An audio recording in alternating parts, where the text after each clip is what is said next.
Merong isang senyor na nakapagretiro na sa kanyang trabaho. Sa mga natitira panyang buhay, gusto niyang araw-araw na mag-exercise. Araw-araw siya ay naglalakad sa isang park. Ngunit bago niya marating ang isang park na yun, may iskinita na may mga pukpok pala na nagtatambay doon. Isang araw, inaalok siya ng pukpok, sabi niya. Halika na, try natin.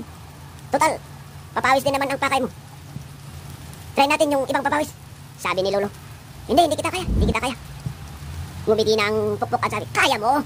Araw-araw kang naglalakad dyan eh. Hindi talaga hindi kita kaya, sabi ni Lolo. Hinihila na ni Pukpok sabay ngumingiti. Kaya mo yan. Ikaw pa. Araw-araw kang naglalakad. At yun na nga ay umakyat sila sa taas.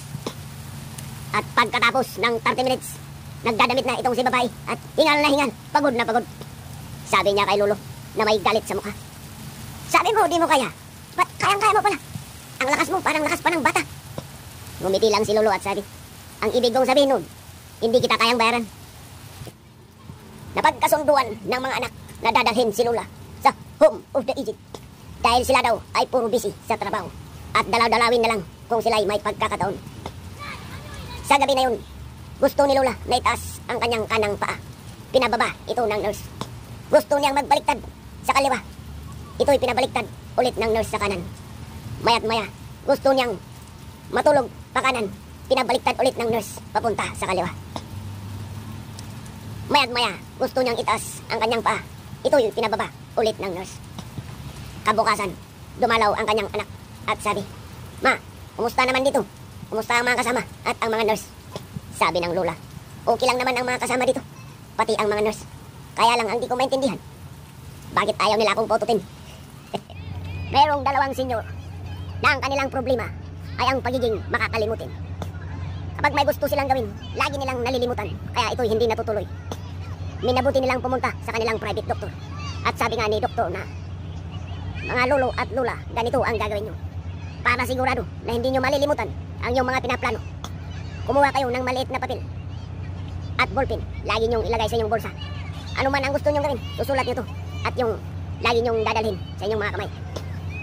At yun na nga ang kanilang ginawa. Umuwi ang mag-asawa. At sa gabing yun, napagkasunduan nga nila na sila ay magsusulat na.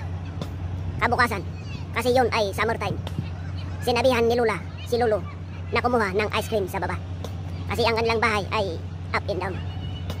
At si Lolo nga ay pumunta na sa baba. Sabi ni Lola, oh, baka malimutan mo. Isulat mo para sigurado. Ngumiti si Lolo at sabi, hindi, alam ko.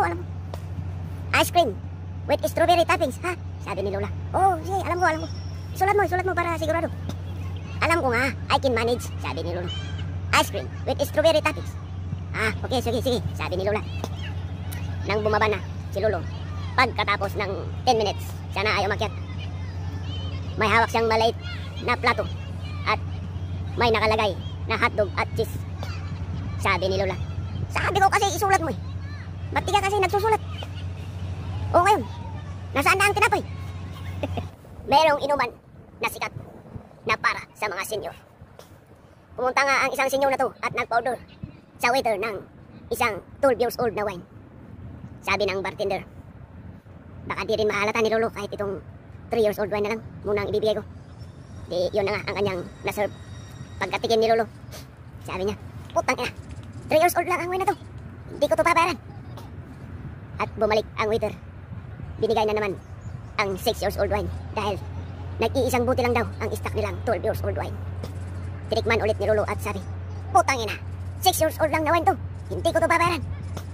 At sa wakas, binigay na ni waiter ang talagang 12 years old na wine. At ito nga ay ininom ni Lolo at hanggang siya ay medyo nalasing ng konti. Sa likuran nito, meron din isang matanda na nakakita sa buong pangyari. At siya ay pumunta sa table nang nag-order ng wine. At sabi niya, pare, tagay tayo. Binigyan siya ng isang baso at mag-cheers daw sila. Sabi nang nag-order ng wine, pare, hindi naman wine to, parang ihi mo ata to.